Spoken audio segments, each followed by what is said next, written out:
नमस्कार विद्यार्थी मित्रांनो, श्री स्वामी विवेकानंद संचलित श्री वाल्मिकी विद्यामंदिर तळमावलेच्या यूट्यूब चॅनलमध्ये आपल्या सर्वांचं स्वागत आहे.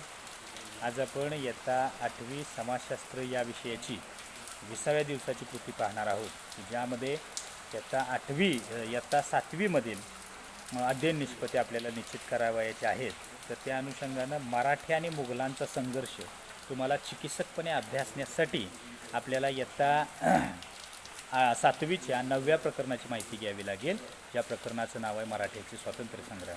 आणि त्यासाठी मग इयत्ता 7वीच्या इतिहास या पुस्तकातील काही बाबी समजण्याकरता आपल्याला काही प्रश्नांची उत्तरं द्यावी लागेल. त्यासाठी त्या प्रश्नांकडे आपण जाऊया. त्यामध्ये पहिला प्रश्न असा सांगितला आहे की छत्रपती शिवाजी महाराजांच्या मृत्यूनंतर स्वराज्याच्या रक्षणासाठी मुघलांशी प्रखर लढा कोणी दिला? साहजिकच आहे, उत्तर हे सगळ्या महाराष्ट्राला, पर्यायाने सगळ्या भारताला, जगाला माहिती आहे की शिवाजी महाराजांच्या मृत्यूनंतर त्यांचे थोरले पुत्र संभाजी महाराज यांनी स्वराज्याच्या रक्षणासाठी विडा उचलला आणि मुघलांशी प्रखर लढा दिला. त्यानंतरचा पुढचा प्रश्न आहे स्वातंत्र्य संग्राम म्हणजे काय? साधारणपणे शिवाजी महाराजांच्यापासून ते पेशव्यांपर्यंत या सर्वांनी मुघलांशी प्रखरपणे जवळपास 27 वर्ष लढा दिला. या सगळ्या प्रक्रियेला स्वातंत्र्याचा संग्राम म्हणतात मराठ्यांचा. शक्यतो तो जो आहे तो शिवाजी महाराजांचा काळ वगळून संभाजी महाराज ते पेशवे इथंपर्यंतचा कालखंड जो मराठ्यांचा 27 वर्षाचा मुघलांविरुद्ध, पर्यायाने सिद्धिविरुद्ध, गोव्याचे पोर्तुगीज असतील, इंग्रज असतील, या वखारवाल्यांच्या विरोधात तब्बल 27 वर्ष प्रखरपणे अखंड लढा दिला, म्हणून याला मराठ्यांचा स्वातंत्र्य संग्राम असं म्हणत. ठीक आहे. त्यानंतरचं आहे मुघलांविरुद्ध आक्रमण केल्यानंतर शिवाजी महाराजांनी कोणकोणते किल्ले त्या ठिकाणी जिंकले? तर मुघलांच्या विरोधात आक्रमक पवित्रा घेतल्यानंतर, वेगानं प्रखर लढा दिल्यानंतर सिंहगड असेल, पुरंदर असेल, लोहगड असेल, माऊली असेल, कर्नाळ असेल, रोहिडा असेल, यासारखे मोठे किल्ले आणि त्याचबरोबर अनेक छोटे किल्ले त्यांनी मुघलशाहीतून स्वराज्याला जोडण्याचं काम केलं शिवाजी महाराज. अशा पद्धतीनं आपल्याला या 3 प्रश्नांची उत्तरं सांगता येतील. त्यानंतर पुढं जाऊन आपल्याला खालचे काही प्रश्न घ्यायचे आहेत की ज्याही बाबी आपल्याला याच पाठांमधून सोडवाव्या लागतील. त्यामध्ये खाली 2 प्रश्न दिलेले आहेत बघा, की संभाजी महाराजांना जंजिऱ्याची मोहीम अर्धवट सोडून पाठीमागं का फिरावं लागलं? तर साधारणपणे एका बाजूला आदिलशहा, मुघलशहा यांचं सैन्य चालून आलं होतं स्वराज्यावरती, दुसऱ्या बाजूला जवळपास जंजिरा पूर्णपणे जिंकत आणला होता. त्यासाठी वेगळा मार्ग त्यांनी बनवला होता जंजिऱ्यावरती घुसण्याचा. तोफखान्यानं त्या ठिकाणी जंजिऱ्याच्या बंदी त्यांनी कमकुवत केलेल्या होत्या आणि जवळपास जंजिरा जो अभेद्य किल्ला होता तो जिंकता येत नव्हता शिवाजी महाराजांना सुद्धा. तो संभाजी महाराज जिंकणार होते, पण इकडं स्वराज्यावरती झालेल्या आक्रमणामुळं महाराजांना जंजिऱ्याची मोहीम अर्धवट सोडून माघारी फिरावं. तसाच दुसरा प्रश्न या ठिकाणी विचारलेला आहे की संभाजी महाराजांनी पोर्तुगीजांना धडा शिकवण्याचं का ठरवलं? तर एका बाजूला गोव्याचे पोर्तुगीज असतील किंवा वखारवाले इंग्रज असतील सुरतमध्ये असणारे, तर त्यामध्ये गोव्याच्या पोर्तुगीजांनी संभाजी महाराजांनाच आळा घालण्यासाठी त्या ठिकाणी इकडं मुघल बादशाहाची हातमिळवणी केली होती आणि त्यामुळं कुठंतरी हा पोर्तुगीज कटकारस्थान करतायत, स्वराज्याच्या राज्यकारभारामध्ये अडथळा आणतायत आणि म्हणून यांना धडा शिकवणं गरजेचं आहे.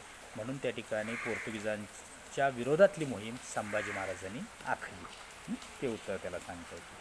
त्यानंतर तुम्हाला काही शब्द दिलेले आहेत आणि या शब्दांचे अर्थ सांगा असं म्हटलेले आहेत तुमच्या भाषेमध्ये. त्यामध्ये पहिला आणीबाणी. आणीबाणी म्हणजे काय?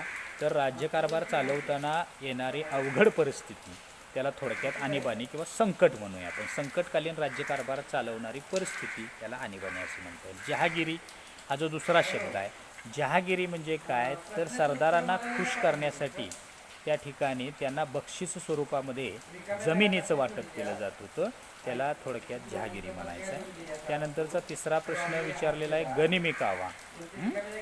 गनिमी कावा हे एक युद्ध नीती आहे जी शिवाजी महाराजांनी या युद्धनीतीची सुरुवात केली.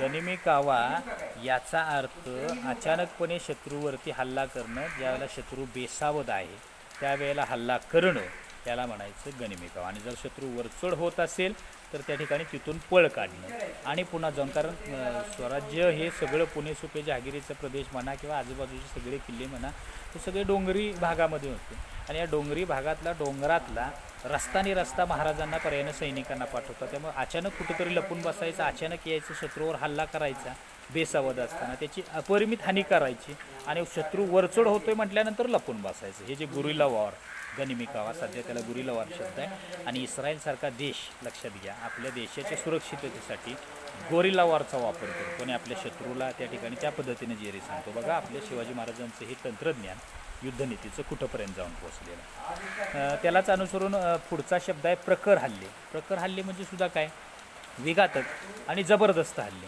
म्हणजे अचानकपणे पूर्ण ताकदीनिशी त्या ठिकाणी शत्रूशी लढायचं, की शत्रूला याची कल्पनाही होणार नाही की एवढा मोठा हल्ला होऊ शकतो. असा जबरदस्त आक्रमक तुफानी हल्ला, त्याला आपण म्हणूया प्रखर हल्ला.